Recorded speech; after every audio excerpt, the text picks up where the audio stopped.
Ha. Evet, herkese var. İyi var, sen nasılsın? İyiyim ben de. Ne yapıyorsun? İyi abi. Tedavi oluyor değil mi? Gelin. Tedavi oluyorum. İnşallah en yakın zamanda çıkacağım. İnşallah bekliyoruz seni. İyileşip yanımıza gelmeni. Çok Duacınız. Dua ediyoruz sana. Dua edin abi. Heyecandan konuşamıyorum şu anda.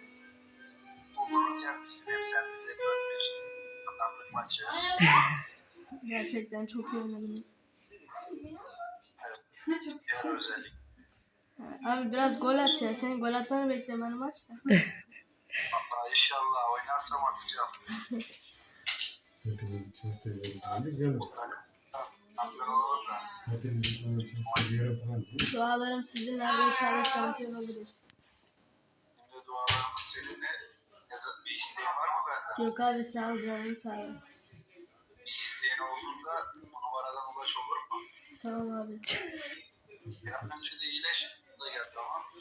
Tamam abi maçlara geleceğim iyileştiğim zaman. Diğer abilere de selam söyle. Diğer abilere de selam söyle. Sen takım arkadaşlar. Diğer abilere de selam söyle. Dikkat et. Hadi görüşürüz abi. Diğer Öpücük abilere atsana. de selam söyle.